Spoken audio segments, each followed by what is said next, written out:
Předmět 23. Vstup do projektu. Derivát projektu Montauk a absolutní hororová show. Jmenuji se Joshua A.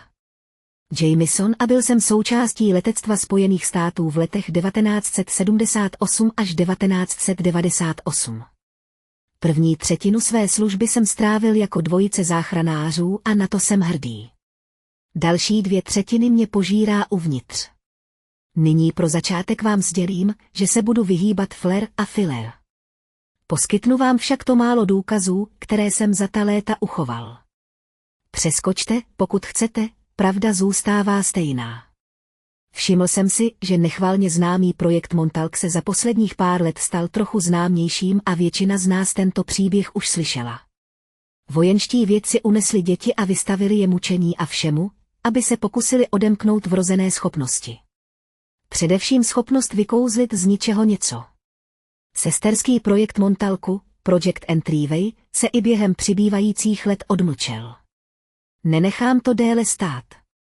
My v Project Entryway jsme šli podobným směrem jako Montauk, s jediným zásadním rozdílem, že jsme se nesnažili vytvořit něco nového. Už jsme se tu snažili něco najít. Zatímco se díkové z Montauku pokoušeli pomocí své mysli vykouzlit vázy a monstra, my jsme se snažili prozkoumat neprobádané. Nemohu vám říct, jak se do toho vědec zapojil. Většinou jen lidi z Brookhaven Laboratory, hádal bych. Ale přidal jsem se, když jsem slyšel o dlouhodobé misi společných sil, která potřebuje dobrovolníky, aby vytvořili lékařské a bezpečnostní detaily. No, jako pár záchranářů jsem měl obojí, a tak jsem se přihlásil do nabídky pracovních míst a poslal svůj životopis a doufal v to nejlepší. Dostal jsem tu práci. Okamžitě mě letecky odvezli do New Yorku se 3 dalšími ochrankáři, kteří mě odvedli do Camp Hero. V té době o Montaukovi vlastně nikdo nevěděl. Internet byl ve své dětské fázi a strach ze studené války zanechal informace, které byly k dispozici, 2krát zašifrované a zašifrované. Pokud jsme si byli vědomi, Camp Hero byla jen další rozhlasová stránka. Po našem přistání a chvíli jízdy jsme narazili na Montauk Point, New York. Prošli jsme malým, přátelsky vypadajícím městečkem a nějakým lesem, než jsme dorazili k malé vojenské základně s bránou. Jediná věc, která stojí za zmínku, byla velká rádiová věž, kterou jsme všichni od našeho výzkumu očekávali. Náš řidič zastavil k bezpečnostní kontrole a všechno naše vybavení bylo zabaveno. Předpokládal jsem, že to prohledají a vrátí nám to, ale místo toho to prostě hodili do nějakého trezoru a už jsem nic z toho neviděl. Aby nahradili naše ukradené vybavení, dali nám úplně nové uniformy spolu se vším, co jsme potřebovali. Já a ostatní chlapci z ochranky jsme na takové zacházení nebyli zvyklí. Bylo to prostě příliš klinické pro obvykle sarkastické a posměšné členy bezpečnostní policie, na které jsme byli zvyklí. Z toho se skládal celý náš rozhovor.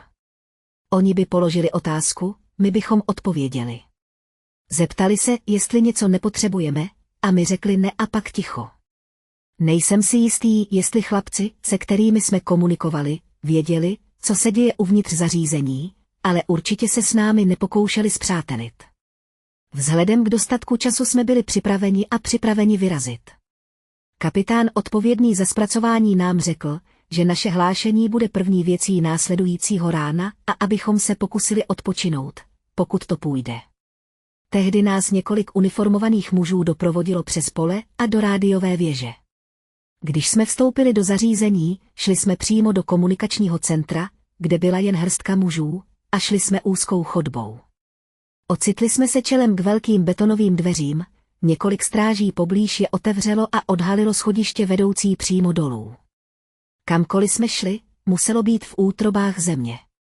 Zdálo se, že schody neustále klesají. Naše cesta dolů vzala veškerou odvahu, kterou jsme měli.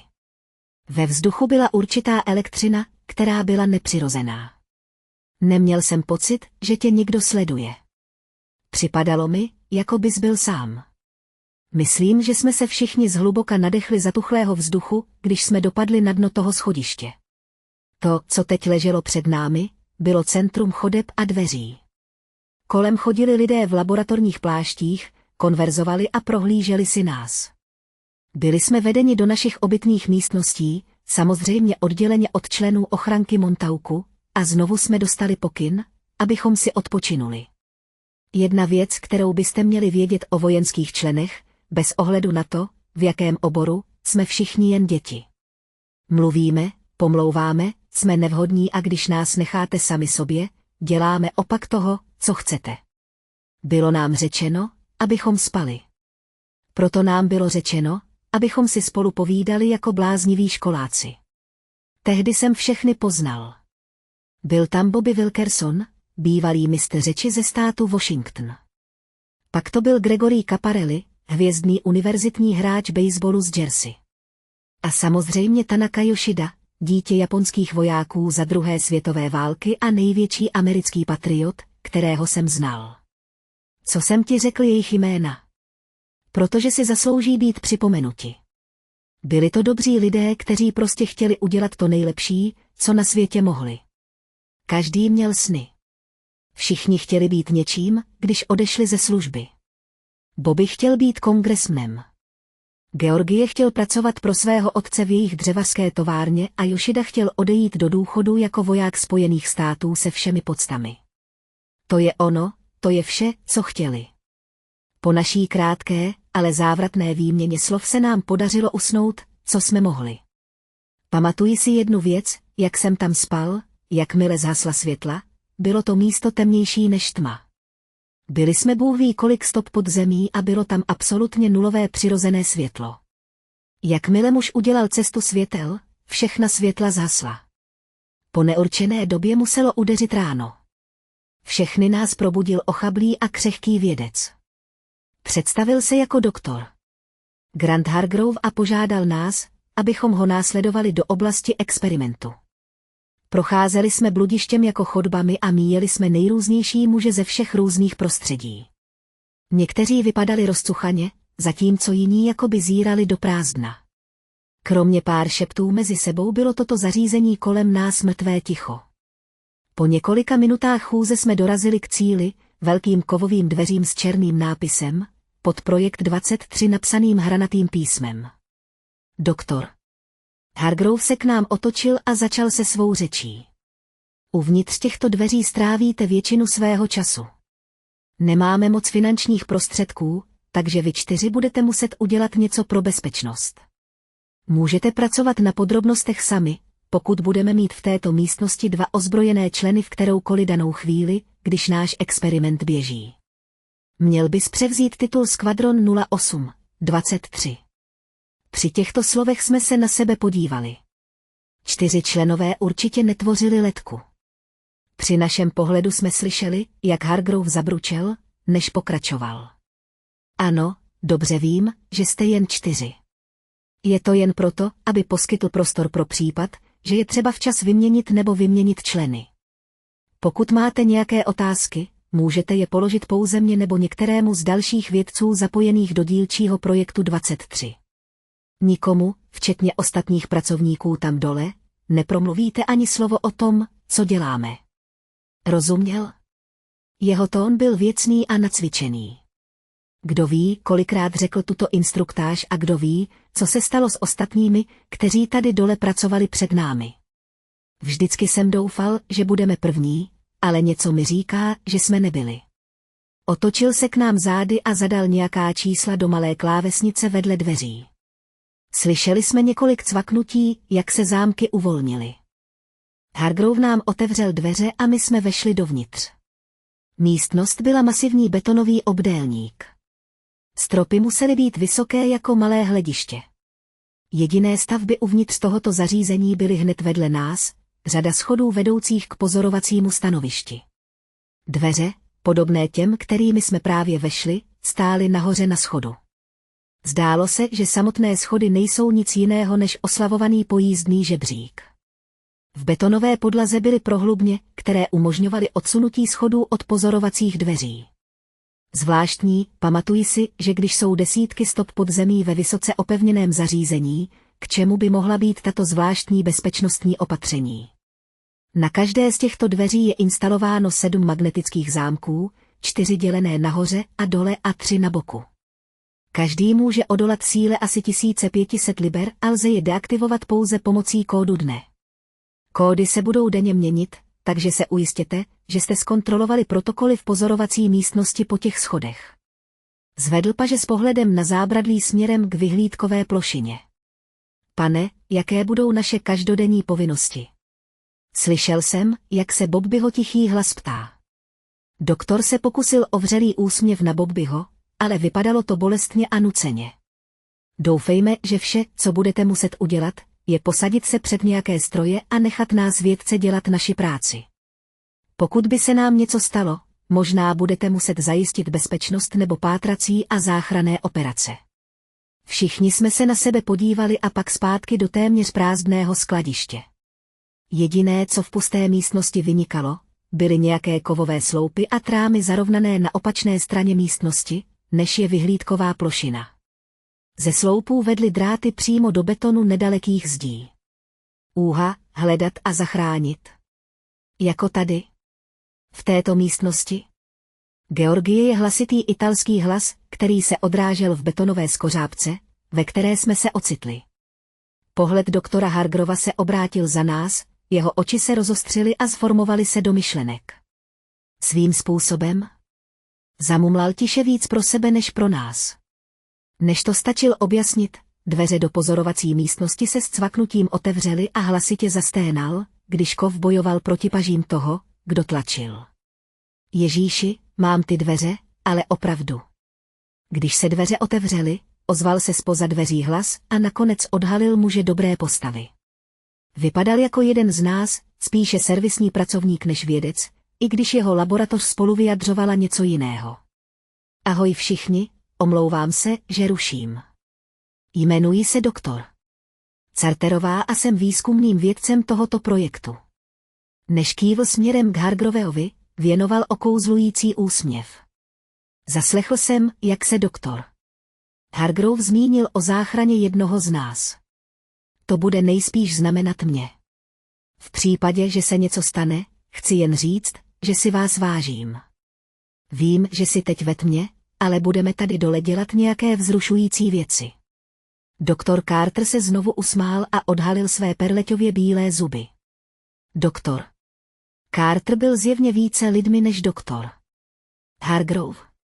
Těsně za ním stálo půl tuctu dalších vědců, kteří psali věci do schránky, tahali zapáky a aktivovali spínače. Byla to tak velká místnost, ale jediný prostor, který se zdál být využíván, byla pozorovací místnost. Cítil jsem, jak mi vstávají vlasy, když mě přepadl pocit obav. Něco tady nefungovalo. V době, kdy jsme byli, jsem byl normální dítě. Nikdy jsem moc nesledoval sci-fi filmy nebo pořady.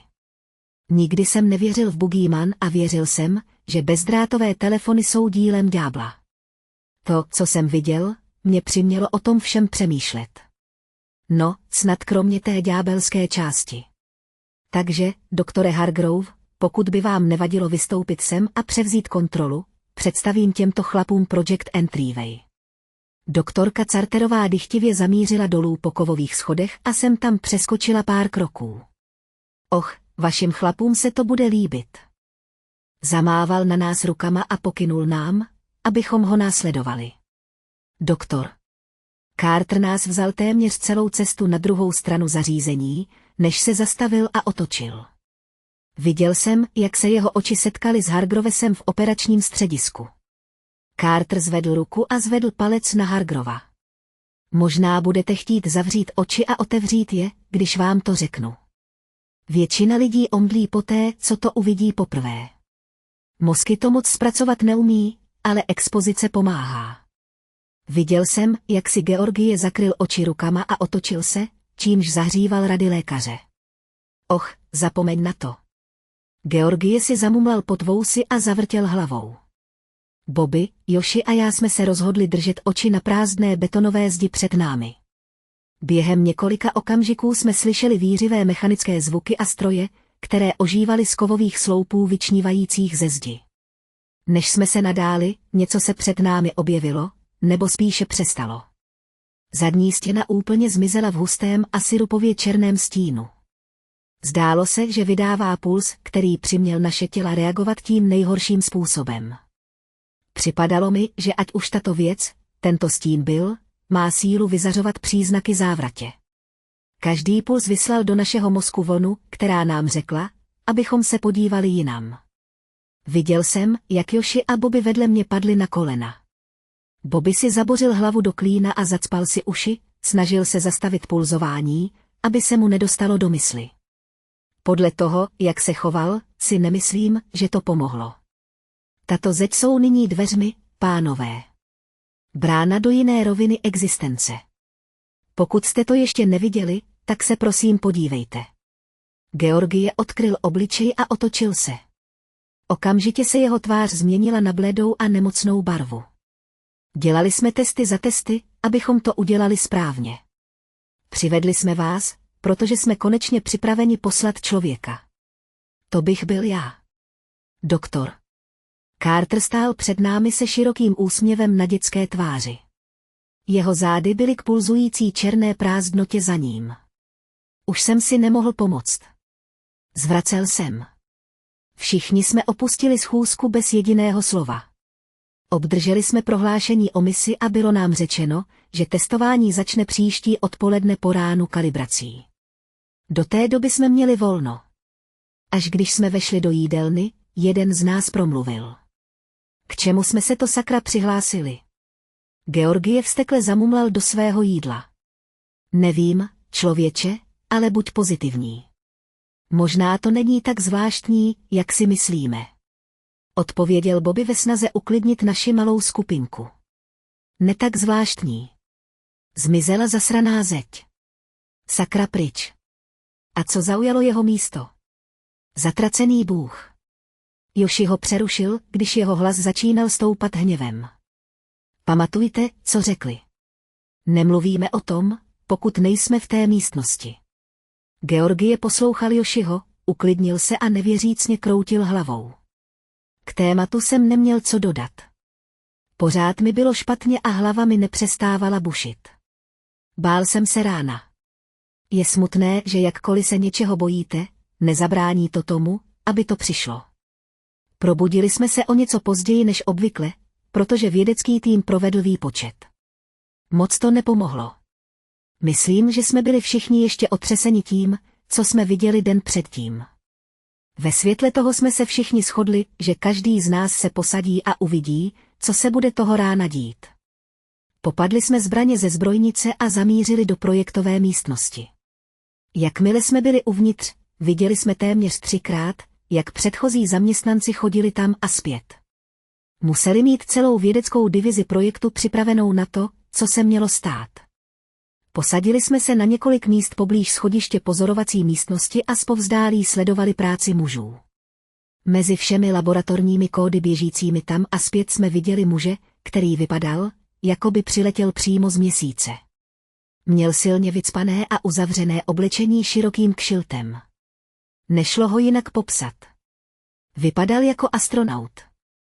Zbytek posádky provedl funkční testy jeho vybavení, zkontroloval úrovně tlaku a ujistil se, že přes hledí správně vidí.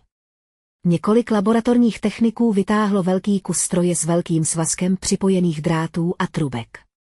Připojili k muži velkou trubku pomocí otvoru velikosti pěsti na spodní straně jeho zad. V tuto chvíli jsem mohl bezpečně předpokládat, že osoba uvnitř obleku byla doktor Carterová. To, co se chystal udělat, jsem mu nezáviděl. Všiml jsem si však 4 dalších obleků podobných tomu jeho, naskládaných na bednách blízko druhé strany zdi. Věděl jsem, že by to byly naše, kdyby se doktorovi něco stalo. Veškeré přípravné práce trvaly více než hodinu. Snažili se, aby vše co nejlépe vyhovovalo tomu, o co se pokoušeli. Vědci brzy ustoupili od doktor Carterové a připojili se k nám na opačné straně místnosti. Jejich výrazy se pohybovaly od hnilých po vyděšené. Nevím, jaké testy prováděli předtím, ale zdálo se, že nikdo neví, co očekávat. Slyšel jsem výměnu názorů mezi vědci, zatímco jsme čekali na další krok. Je to na 10 minut, ne. Dnes žádný průzkum, jen se ujistit, že zařízení funguje. Viděl jsem, jak druhý pán pokýval hlavou. Místnost stichla, když se doktor Carter otočil a čelil operační místnosti. Dal znamení zdviženým palcem a otočil se čelem ke vzdálené zdi. Všichni napjatě sledovali, jak stroj ožívá, odhazuje hmotu, která tvořila zeď, a odhaluje jejich prázdnotu pod ní. Přes vnitřní komunikátory v místnosti jsme slyšeli hlas doktor Carterové. Testování, slyšíš mě? To je firma doktor Carter. Můžeme začít s testovacím provozem. Z reproduktorů se ozval hlas bez emocí doktora Hargrova. Šel směrem k prázdnotě, dokud jeho tvář nebyla jen pár centimetrů od ní. Mám říct něco důležitého nebo nezapomenutelného? Carterův hlas žertem řekl z reproduktorů. Slyšeli jste strach, který se tak usilovně snažil zakrýt. To by bylo v pořádku, Kato. Máme připravenou ochranku. Hargrovův hlas odpověděl. Cítil jsem, jak se mé tělo napjalo, když jsem si uvědomil, že mluví o nás. A co tedy naše motomise? Zatracený, kvuat, neinteligentní. Doufejme, že to je pravda a nemáme se čeho bát. Než rychle vstoupil do prázdna, lehce se zasmál. V okamžiku, kdy nám zmizel z dohledu, reproduktory explodovaly zvukem, nad námi se ozvalo vysoké skřípění a několik laboratorních techniků poslalo k zemi a zakrylo si uši. Můj tým a já jsme vstali, reflexivně jsme namířili naše pušky na portál. V tu chvíli zvuk náhle ustal a z inkoustové tmy se vynořila postava. Ta věc byla velká, s jediným velkým okem odrážejícím místnost jako predátor v noci. Cítil jsem špičku svého prstu pevně kolem spouště, než jsem si uvědomil, co to je. Byl to doktor Carter. Necelou sekundu poté, co prošel portálem, se vynořil zpět. Vydrž, jeden přátelský výstup. Zavolal jsem na svůj tým a každý po mých slovech sklonil pušku. Ne, díky bohu. Myslel jsem, že se vám všem něco stalo. Zavolal Carter přes interkomy. Mluvil jsem 10 minut v kuse a nedostal jsem žádnou odpověď. Všichni technici běželi, aby pomohli doktoru Carterovi svléknout oblek a vzít vitální informace. Po celé uniformě měl zvláštní červený prášek. Každý kus vybavení, který měl, házeli do mohutných plastových pytlů a odhazovali je stranou. Čelo měl zmáčené potem a těžce dýchal. Potřebujeme lehčí obleky, řekl a lapal po vzduchu. Podíval jsem se na pozorovací palubu a uviděl doktora Hargrovea a jeho tým rychle procházet poznámky a manipulovat s nějakým zařízením. Doktor Hargrove brzy sáhl po mikrofonu. Carterová, všechna vaše vysílání se vrátila během vteřiny. Celých 10 minut. Opravdu jste byl celý úvazek na druhé straně. Doktor Carter sáhl po mikrofonu z jednoho z textů a promluvil. Jistě, jak bylo. Je to tam jiné. Počítal jsem svůj čas a vrátil jsem se, když jsem trefil 10 minut. Asi jsme nepočítali s možnými časovými nesrovnalostmi. Stíží to komunikaci. Hargrove a jeho tým nahoře si pár minut povídali, než se vrátili k mikrofonu. Komunikace pak bude muset být jednosměrná. Budeme schopni zpomalit váš hlas, ale vy nemůžete zrychlit ten náš, než se k vám dostane. Další test vyzkouší jednosměrný systém. Ale dejte nám zprávu o tom, co jste viděli. Carter se prohnul v zádech a snažil se rozbít unavené kosti, zatímco mu lékaři odebírali krev. Určitě jsme našli nové místo. Neprozkoumával jsem moc daleko, ale nevěděl jsem, že jsem nedaleko před sebou viděl něco, co vypadalo jako panorama města. Možná hodinu nebo 2 chůze. Převodovka měla stejnou hmotnost, takže žádné rozložení gravitace. Když si Carter vzpomínal na to, co zažil, doktor Hargrove si rychle dělal poznámky. Také jsem slyšel, že nevím, jak to formulovat. Scéna. V blízkosti panoráma města. Možná stovky bytostí. Nemohl jsem říct, jestli je to bolelo nebo ne, ale rozhodně to byl nějaký druh sténání nebo křiku. Nejsem si jistý, ale myslím, že jsem také mohl vidět nějaké věci procházet kolem. Vysvětlit. Zpočátku měli daleko lidský tvar. Možná trochu vyšší než člověk. Zdálo se, že mě vidí, ale nedokázal jsem na nich rozeznat žádné rysy. Byli daleko přes tribuny a já viděl jen tmu. Vypadali, jako by byly vyrobeny ze stejného materiálu jako brána. Čím déle jsem tam byl, přibližovali se. Ze začátku to musel být strach, ale když jsem se vrátil, bylo to blíž k tuctu a půl. Zdálo se, že nechodí. Jen tak nějak nevím, možná jsem klouzal blíž.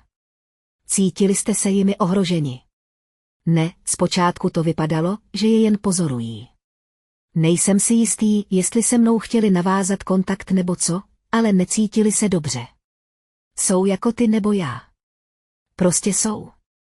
Jak jsem řekl, nemohl jsem je tak dobře vidět, takže to možná přeháním, ale vypadaly jako stojící stíny, které měly nějakou hmotu. Sartrův hlas se konečně vytratil, i když jsem z naší vzdálenosti viděl, že se chvěje. Rozuměl. Hluboce krátce se mnou v soukromí. Pro dnešek všichni zavíráme bránu. Zamítnuto. Můj tým se vrátil do našeho pokoje. Všichni jsme byli trochu nesví z toho, co nám doktor popsal. Když bylo dost času, náš neklid se stal normou. Následujících několik testů bylo více zkušebních jízd. Mnoho z toho se stalo. Temné postavy v dálce. Sténání z města a problémy se zvukem. Nakonec ale zvládli poslední část. Zpomalili nahrávky v reálném čase, takže jsme mohli slyšet vše, co říká doktor Carter. I když je přinejmenším podivné sledovat, jak ustupuje bránou a jeho hlas se stále ozývá z reproduktorů, jako by byl stále venku. S pevným zvukem začala fáze 2. Průzkum. Ráno jsme se probudili s vědomím, že se bude dít něco nového. Co to obnáší, nikdo z nás nevěděl. Den začínal o něco dříve než většina ostatních. Mému týmu a mně bylo řečeno, abychom byli připraveni do poloviny odpoledne, do té doby můžeme spát nebo si dát nějaké jídlo. Ten volný čas jsme trávili tím, že jsme dusili nějaké jídlo a mlčky přemítali. Dnes byl velký den. Průzkumný den. Test byl naplánován jako nejdelší široko daleko. Celkem a úžasných 36 sekund na naší straně za 6 hodin na Carterově. Tomu umožnilo cestovat 2 hodiny do města. 2 hodiny na průzkum a možnou únavu, kterou by mohl mít, a poslední 2 hodiny na to, aby se bezpečně vrátil domů. Rozhodně to bude pro doktor Carterovou těžký den bez ohledu na výsledek. Naštěstí to vypadalo, že je víc než připravený. Když odpoledne vstoupil do zařízení, přivítal nás nyní známý pohled. V laboratorních pláštích lékařů a techniků se lidé, kteří je nosí, hnali z místa na místo. Protože jsme v tuto chvíli neměli co nabídnout, posadili jsme se na svá místa poblíž vyhlídkové plošiny a poslouchali rozhovory hlav vajec před námi. Tehdy jsem zaslechl něco, co mě stále pronásleduje. Až doteď jsem považoval bránu za portál do jiného světa. Někde daleko jsem si představoval, že věci, se kterými se doktor Carter setkal, jsou miliardy světelných let daleko. Asi jsem se mýlil. Existuje nějaký způsob, jak by se k nám něco mohlo dostat. Laboratorní technik se zeptal jednoho z vědců a zapisoval si poznámky. Myslím, že ne, ale mohu se mýlit. Celé místo obývá stejný prostor jako my. Jen je to před námi zablokované. Teoreticky, pokud s nimi můžeme komunikovat, znamená to, že mohou komunikovat s námi. Nebo jsme možná na vyšší úrovni existence, v tom případě můžeme ovlivnit je, ale oni nás ne. A co když ani jeden z nás není domorodec toho místa? Sám jste řekl, že do této dimenze vesmíru bylo nejjednodušší naprogramovat. Co když se do toho také naprogramovalo něco jiného? Vědec odložil tužku a napůl se zasmál. Pak se pravděpodobnost, že jsme z vyšší úrovně existence, drasticky rozpadá. Přemýšlel jsem o tom, co to znamená. Já stále ano. Všechno, co doktor Carter viděl na druhé straně, bylo nějakým způsobem kolem nás a zabíralo stejný prostor. Když prošel portálem, technicky zde stále byl, ale také ne. Něco na tom, že to bylo přímo tady, hned vedle nás, mě vyděsilo. Doktor. Carterová, jste připravena? Kolem nás se rozlehl hlas doktora Hargrova. Hromada laboratorních plášťů vyplňujících střed místnosti se rozptýlila a zůstala vidět jen Carter a jeho oblek. Hej, znáš mě, Hargrove? Můžu to dostat v prohlášení ano nebo ne, prosím. Hargrove stál v pozorovací místnosti se schránkou v ruce a ušklíbl se. Několik vědců se nad Carterovou obtížnou povahou lehce zasmálo. Doktor si pak svlékl oblek a hledal nějaké nedostatky. Všechno se mi zdá v pořádku. Tlak je stále zlatý a zvuk se zdá být funkční. Chcete sem dostat časovač? Vzhlédl jsem k Hargroveovi, když něco řekl jednomu ze svých asistentů. Mladý technik pak vyběhl ze dveří a nesl poměrně velký stativ s tlustou obrazovkou o velikosti televize. Asistent přivedl zařízení doprostřed mezi vyhlídkovou plošinu a kovové sloupy. Popadl kabel a zapojil stroj do jedné z nedalekých stěn. Jakmile měl proud, ukázal čísla 36 sekund. Na 36 sekund bude Carter pryč. Na ty vteřiny podnikl 6hodinovou cestu do města, které jsme neviděli, a bezpečně se vrátil domů. Dobře, můžeme jít? Zeptala se Carterová a dívala se na vyhlídkovou plošinu. Hargrove odpověď přikývl a začal přepínat některé blízké spínače. Známý bzukot vycházející ze sloupů rezonoval uvnitř betonové krabice. Sledovali jsme, jak se zeď znovu propadla do známé prázdnoty. Přejte mi štěstí, chlapci. Otočil se čelem k bráně, než se na nás podíval. Prosím, vraťte se mi, kdyby se něco stalo. Počítám s vámi. V odpověď jsme přikývli. Naše tváře to nedávaly najevo, ale můžu se za nás všechny zaručit, když řeknu, že nám srdce bušilo na hrudi. 36 sekund. Když procházel portálem, zamumlal a polkl.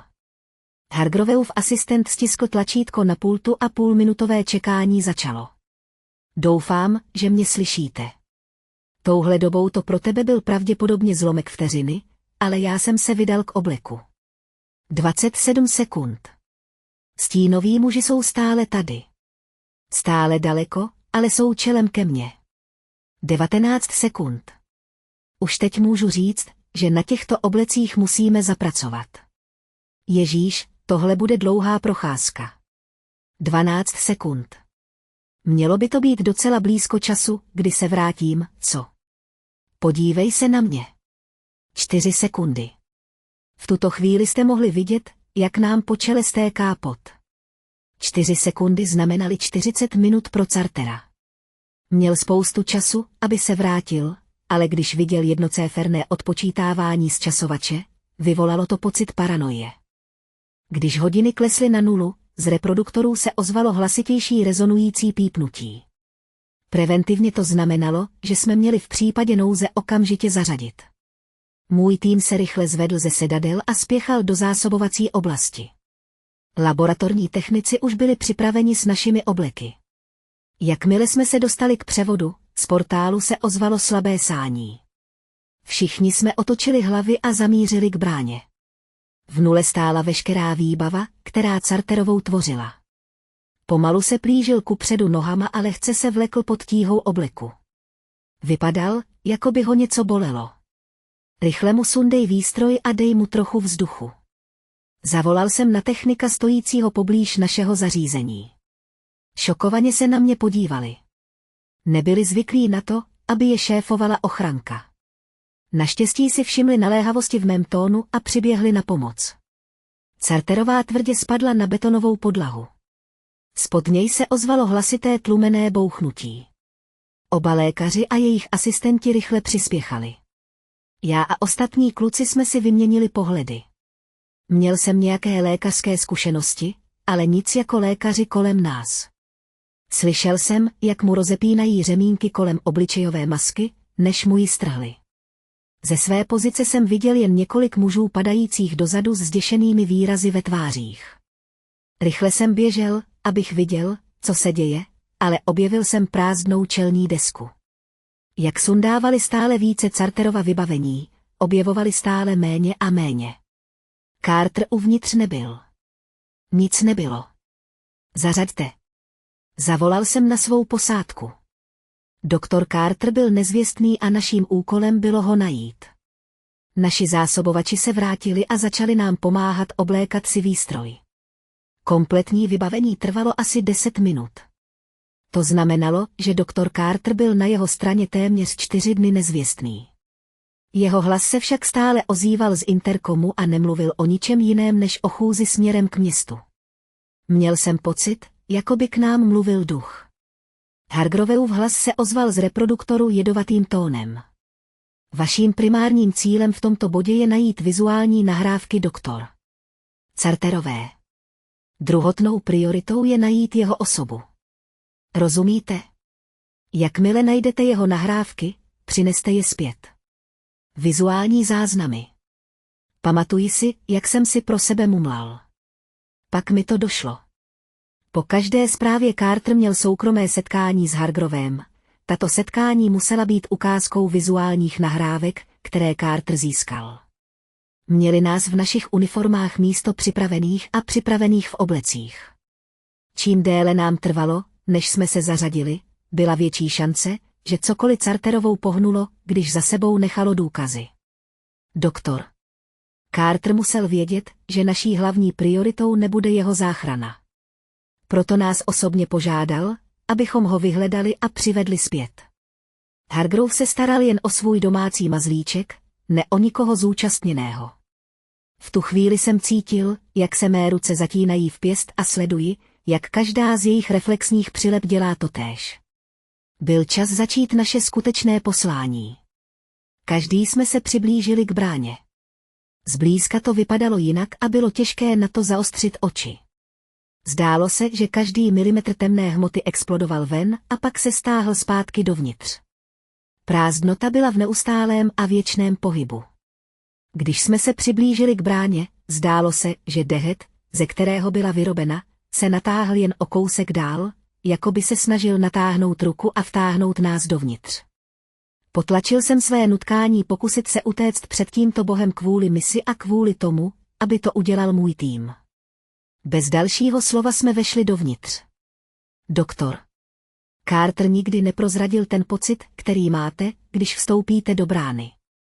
Moje tělo se cítil, jako by se proměňovalo jako strašná růstová bolest. Cítil jsem, jak má kůže tahá a zároveň je odtlačována od mého těla. Ten pocit trval jen pár sekund, než jsme se všichni objevili na druhé straně brány. Před námi stála červená a rovná země, kterou jsme si představovali během posledních týdnů. Bylo to přesně tak, jak jsme si to představovali. Plochá země pokrytá červeným pískem, ale vítr se každých pár sekund zvedl. Rozhlédl jsem se a uviděl obrovský portál za námi. Na tomto konci to vypadalo stejně jako na druhém, pulzující nepochopitelný nepořádek. Hej, slyšíš to? Zavolal na nás George. Pozorně jsem poslouchal a slyšel, o čem mluví. Sténání a měchy přicházející z velmi dlouhé vzdálenosti. To musel být zvuk, o kterém mluvila doktorka Carterová. Nezní to správně. Bobby se připojil. Měl pravdu. Neznělo to jako někdo se zlomenou kostí nebo zlomeninou. Noid to znělo jako melancholická remíza. Znělo to velmi živě a viscerálně. No, asi bychom k tomu měli jít, co? Myslím, že vidím panorama přicházející z tohoto směru. Nahlédl jsem skrz porivy písku a podíval se zblízka. Velmi nejasně jsem viděl něco, co vypadalo jako mohutné věže vyčnívající ze země, spirálovitě stoupající k červenajícímu nebi. Vypadaly nedokončené. Stíny lešení byly sotva vidět, tyčily se nad vrcholky jejich nedokončených střech. Ještě jednou jsem se rozhlédl a nic jiného jsem neviděl. To se mi ani trochu nelíbilo. Pokaždé, když Carter procházel, popsal stínového muže, který ho sledoval. Přesto jsme tu byli všichni sami. Pojďme.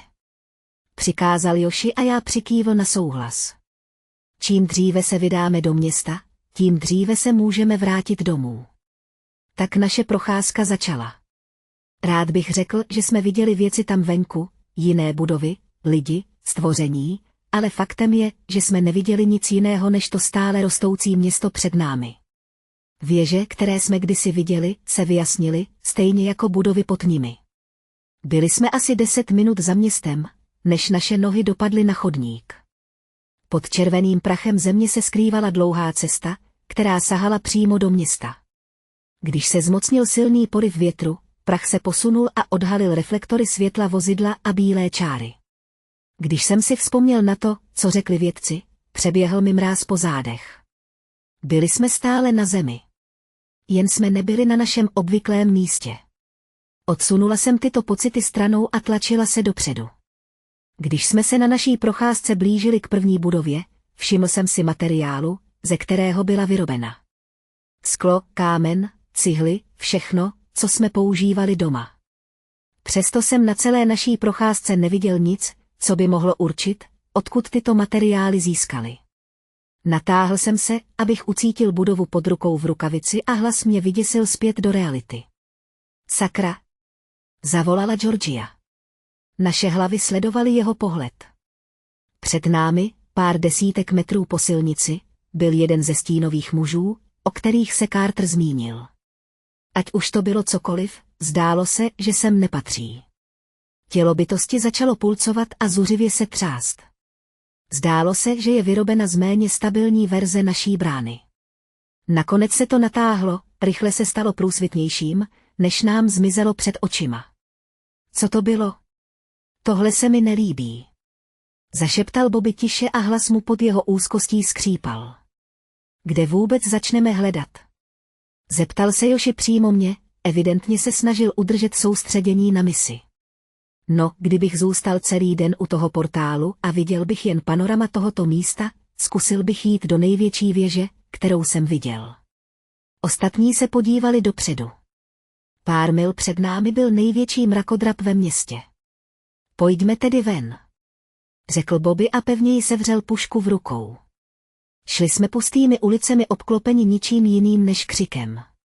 Bylo jasné, že přicházejí zevnitř každé budovy, ale ať jsem zvědavý, nebo ne, nikdy bych nebyl ochoten zavést své muže do zbytečného nebezpečí, jen aby je prozkoumal.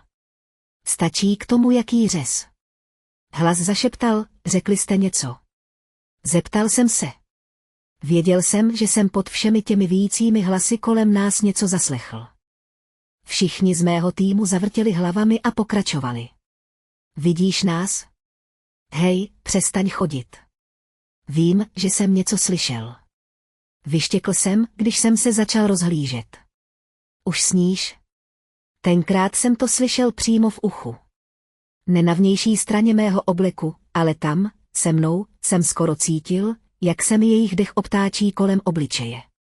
Vytáhl jsem pušku a namířil ji na hlas. Viděl jsem, jak se mnou můj tým zvedl zbraně. Nevím, jestli slyšeli, co jsem udělal, ale stáli při mně. Jamesone, kup si nohy, řekl Bobby, rychle klesl na koleno a začal si prohlížet okolí. Podíval jsem se dolů a stuhl. Na rudém písku pode mnou ležely stopy, dlouhé, vysoké a lehké drápy. Sledovali nás od chvíle, kdy jsme vstoupili do města, a nikdo z nás si toho nevšiml. Co bylo horší je, že stáli čelem ke mně a kroužili mým tělem na každém kroku. Cítil jsem, jak mé tělo začíná slábnout. Slyšel jsem výstřel od Georgie. Ohlédl jsem se a uviděl hlaveň jeho pušky, jak míří na skleněné okno poblíž. Něco tam. Viděl jsem to. Nevím, co to je, ale je to tam. Strach v jeho hlase zesílil. Viděl jsem, jak se jeho nohy neustále posouvají. Potlačil nutkání utéct. Moje mysl v tu chvíli začala bzučet. Začal jsem ztrácet kontakt s realitou. Moje mysl se míhala dovnitř a ven. Viděl jsem věci. Věci, které jsem neměl vidět. Děti si hrají uprostřed ulice. Jejich obličej se odlupuje neviditelnou silou. Lidé skákají z budov, jen aby se do nich vlezli zpět se svými zlomenými kostmi a velkými hromadami svíjejících se těl, které se navzájem zlomyslně rvaly do masa. Nejvíc mě ale odradily jejich tváře. Měli na ně pohled extáze. Čím více bolesti dostali, tím větší potěšení projevovali. Moje oči se poddaly a nechala jsem vládu temnoty. Probudil jsem se pod jasným umělým světlem. Kolem mě byla bublina plastu a moje tělo bylo zlomené. Rozhlédl jsem se a uviděl lidi oblečené v nebezpečných oblecích. Dívali se na mě svými schránkami. Joshua a Jameson nabyl vědomí v roce 1704 dne 27. srpna 1984. Svalové křeče se zavedením morfia zmenšily. Jeho oči ukazují pohyb a dilataci do světla. Zdá se, že funkce mozku se vrátily. Chtěl jsem promluvit, ale našel jsem knedlík v krku, který jsem nemohl spolknout. Nechal jsem své oči cestovat k blokádě a uviděl jsem velkou trubici procházející mým jícnem. I přes léky, které mi dávali, jsem nemohl nechat svou mysl uniknout z tohoto místa. Cítil jsem, jak mi v žilách proudí adrenalin, který mě drží vzhůru. I tak mé tělo zůstalo nehybné. V tu chvíli jsem začal přemýšlet, jestli nejsem paralyzován.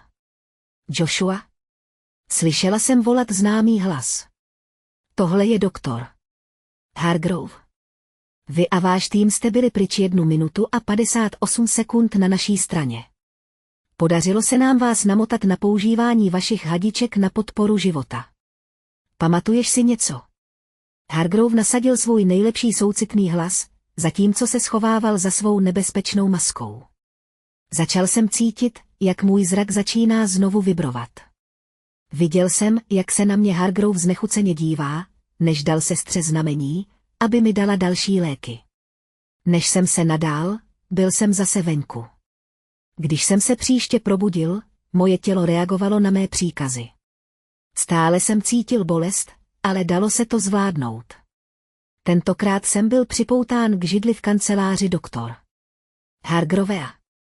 Jsem rád, že tě zase vidím vzhůru, Jamisone.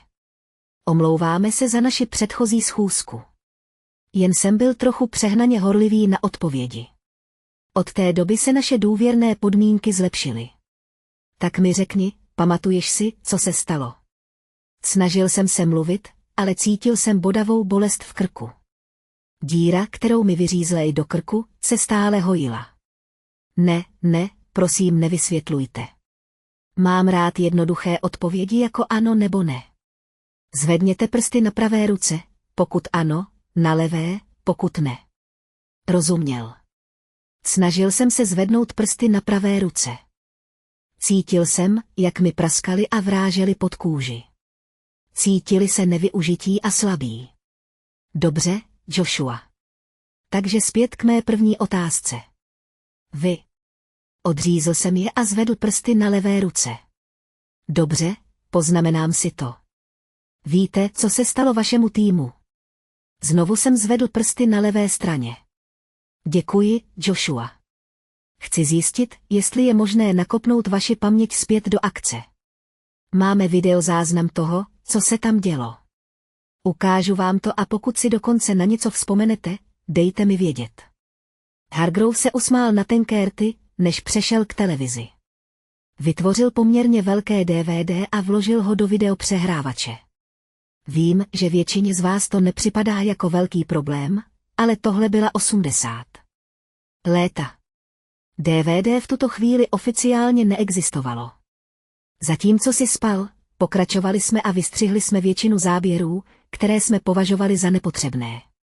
Začněme tedy tam, kde vstoupíte do města a kde jste ztratili vědomí. Doktor stiskl tlačítko přehrávání a video začalo. Okamžitě jsem uslyšel svůj vlastní hlas. Řekli jste něco? Můj hlas zavolal na moji četu. Když jsem sledoval záznam, všiml jsem si, že mé pohyby byly rychlejší, než jsem si pamatoval. Přeskakoval jsem z jedné věci na druhou ve zlomku vteřiny.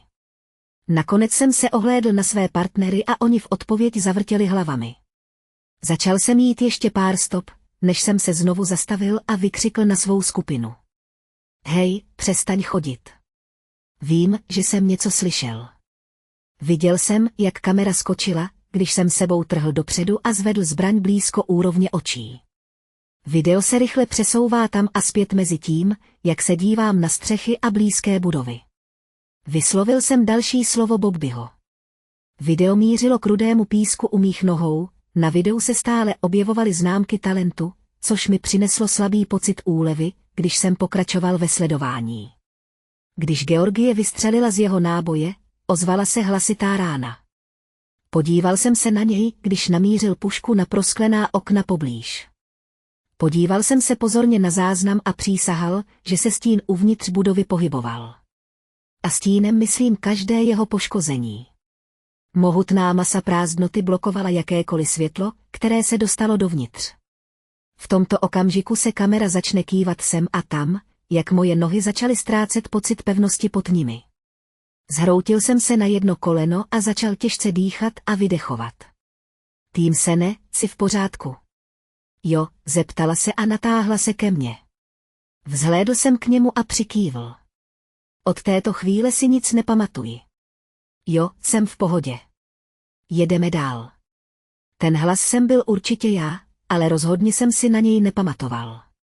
Z jejich zrychlených záběrů byly jedinými zvuky, které procházely, mé hlasité, namáhavé dýchání. Jednou za čas můj zrak zamířil k písku a odhalil další podivné stopy. Zdálo se, že se kolem mě někteří objevili. Nakonec jsme s mým týmem našli své vlastní postavení poblíž vchodu do mrakodrapu. Zeptal se Bobby a naklonil hlavu nahoru na vrcholu vysoké věže. Georgie odpověděla, na záběrech jsem se začal smát, než jsem zavrtěl hlavou. Cítil jsem rostoucí napětí v mém těle. Možná si toho moc nepamatuji, ale věděl jsem, že se něco stane.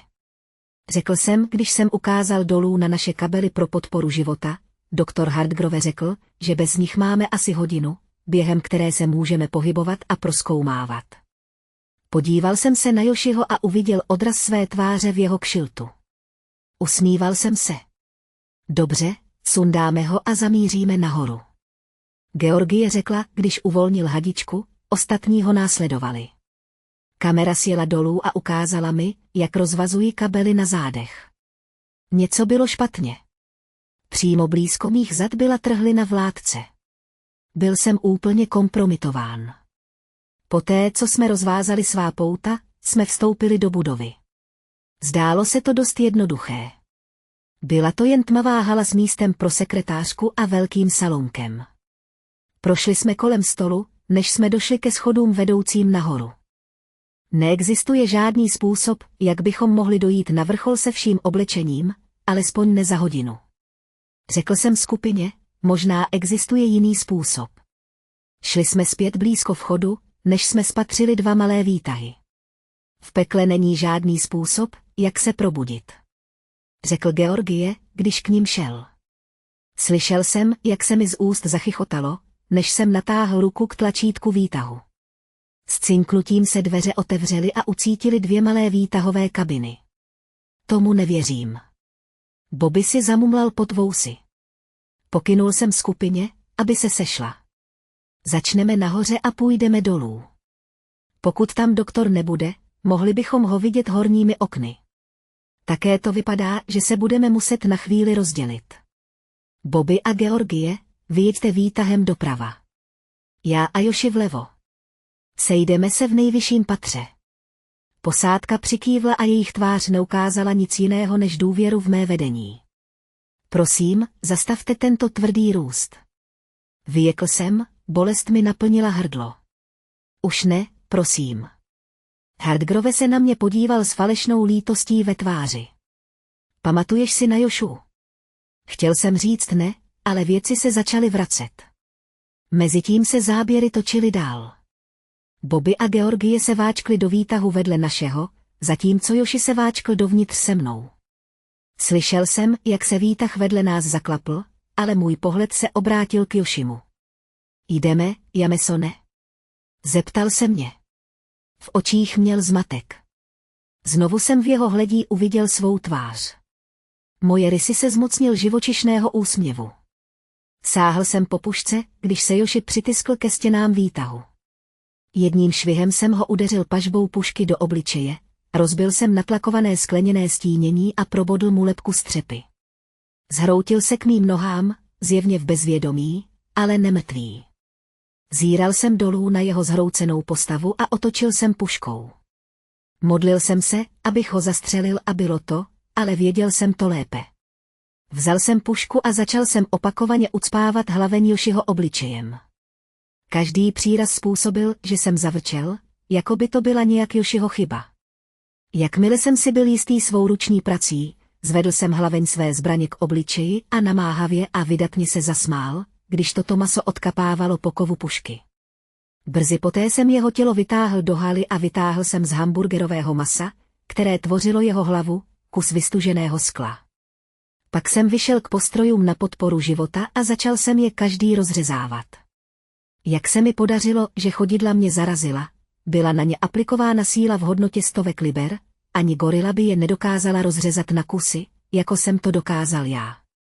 Po několika krátkých minutách byl skutek dokonán a já jsem vstal, lapal po dechu a smál se. Jediný kabel, který zůstal nedotčen, byl můj. Otočil jsem se zpět do haly a vstoupil do zatraceného výtahu. Stiskl jsem tlačítko do druhého až posledního patra. Jakmile jsem dorazil, pustil jsem pušku přes ovládání výtahu a vydal se ke schodišti. Když jsem se dostal blíž, přes statickou elektřinu jsem slyšel Georgie, jak volá na mě a Joshiho. Ahoj lidi, v pořádku. Viděli jsme, že výtah zastavil o patro příliš brzy. Jo, tohle se mi nelíbí. Řekl jsem mu zpátky. Mohli bychom tady dole použít další zbraň, nechat Bobbyho, aby nám poskytl úkryt nahoře na schodech a přijít sem dolů a setkat se s námi. Rogere. Georgie řekla, cítil jsem, jak se mi sevřel žaludek. Prosil jsem Hargrova, aby zastavil video, ale odmítl. Slyšel jsem, jak Georginy kroky rychle sestupují po schodech. Postavil jsem se za vchod, abych nebyl vidět. Georgie šel přímo kolem mě a nikdy neměl šanci se bránit. Skleněný úlomek, kterým jsem přeřezal lana, se ocitl v zadní části Georginy páteře. Tvrdě se zhroutil na podlahu a snažil se dýchat. Než jsem uchopil jeho pušku, vzal jsem mu sklenici ze zad. Přiložil jsem horní část hlavně proti malé ráně připevněné k jeho páteři a přitlačil jsem dolů. Slyšel jsem zvuk Georgieho drcení páteře pod kovem. Jeho tělo se začalo svírat, čím větší sílu jsem použil. Nakonec puška narazila na místo bez odporu a zatlačila ho přímo přes hrudní kost až do podlahy. Přestal se hýbat. Ještě jeden. Ještě jeden. Ještě jeden. Ještě jeden. V nahrávce jsem si stále pro sebe sténal. Cítil jsem se znechuceně. Znělo to, jako by mě zaplavila čistá extáze. Šel jsem ke schodišti a začal po nich sprintovat. Bobby se ke mně otočil a uviděl krev na mém obleku. Okamžitě zvedl zbraň a vystřelil. Přistál mi na zádech a začal se smát chtivou energií. Zvedl jsem hlavu a začal si hladit díru po kulce v hrudi. Pojď, Bobby. Alespoň se ujistěte, že mě zabijete. Spal jsem až po kolena a slyšel jsem praskání nábojů. Můj bílý oblek teď se máčel mou vlastní krví, když mi kolo za kolem proráželo tělo. Nacpal jsem si krk a podíval se na přítele. Vyprázdnil klip a nyní se ho snažil znovu načíst. Vidíš je, Bobby? Jsou všude kolem nás. Řezání, bodání nebo ubližování a milování čistých emocí. Čisté nebo syrové emoce. Začal jsem vstávat a z ran se mi řinula krev. Donutím tě je vidět, Bobby. Přinutím tě vidět ráj. Natáhl jsem se ke stolu a mrštil holickou silou směrem k němu, čímž jsem Bobbyho srazil na podlahu. Zavrčel jsem, když jsem se k němu sesunul. Zatímco se zvedal na zem, zvedl jsem si botu a rozbil mu hledí spolu s nosem. 10 minut, Bobby. To je vše, na co jsem se ptal. 10 minut. Nádech a výdech. Bobby ležel téměř v kómatu blízko mých nohou, ale viděl jsem, jak se jeho oblek zvedá a klesá s jeho dechem. Film se ještě jednou zrychlí. Ukazuje mi, jak zírám na Bobbyho a kolébám se sem a tam. Asi po 10 minutách se Bobbyho oči otevřely s jistým divokým strachem. Popadl jsem jeho oblek a odtáhl ho k oknu, přičemž jsem ho rozbil pěstmi. Sklo spadlo na můj oblek a roztrhlo ho spolu se mnou. Vidíš je? Město plné lidí, kteří si přinášejí to největší potěšení, jaké si kdokoliv z nás dokáže představit. Zapomeňte na Boha, zapomeňte na ďábla. Tohle je vysněný ráj. Natáhl jsem ruce a zvedl Bobbyho k oknu. Jeho oči se rozšířily, když viděl věci, které jsme na kameře neviděli. Pojď, Bobby. Je čas. S námahou jsem se rozesmál, když jsem vystrčil Bobbyho z okna a pustil ho. Uplynulo několik sekund, než se nad prázdným městem ozvala hlasitá, ale ozvěna. Teď jsem na řadě. Pak si na řadě, tvrdá drážka. Znovu jsem se zasmál, než jsem spustil skyrise a dopadl na zem. Tam se záběry zastaví. Chvíli jsem zíral na černou obrazovku a po tvářích mi tekly slzy.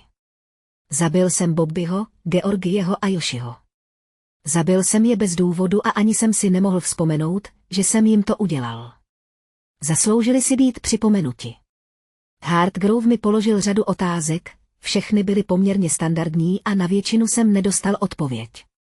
Věděl jsem přesně, co se stalo, ale nedokázal jsem vykouzlit jak nebo proč. Největší otázkou, kterou Grove měl, bylo, jak jsem nejen přežil ten pád, ale také se připoutal zpět k lince podpory života. Přál bych si, abych za ně neodpovídal, ale neodpovídám. Zeptal se, jestli to mohl být doktor Carter. Ještě jednou jsem mohl odpovědět pouze s nevím. V tuto chvíli by většina příběhů skončila tím, že by mě velká špatná vláda zabila, aby to umlčela, ale neudělali to. Dali mi slušnou práci s papírováním. Moje zranění uvedli jako standardní válečné drama. Z pádu jsem ochrnul od pasu dolů. Pokaždé, když jsem se podíval dolů na svůj invalidní vozík, vzpomněl jsem si na ně. Jediný důvod, proč mě udržují naživu, je to, že jsem mohl být denně sledován kvůli jakýmkoliv vedlejším účinkům mé cesty. Slyšel jsem, že Camp Hero byl nakonec zavřen. Někteří lidé říkají, že nějaké dítě vykouzlilo monstrum zpět v čase nebo tak něco. Nevím. Nebylo mým úkolem to vědět. Věřím však, že náš experiment zasadil hřebík do rakve pro toto místo.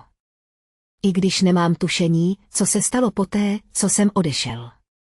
Představoval bych si, že doktor Hargrove přednesl svůj projev u dveří označených jako podprojekt 23 ke skupině nových strážců, kteří nikdy neslyšeli o mém týmu a mě. A jakmile jim Hargrove otevře dveře, přivítá je nový doktor Carter, který má jasné oči a je připraven prozkoumat.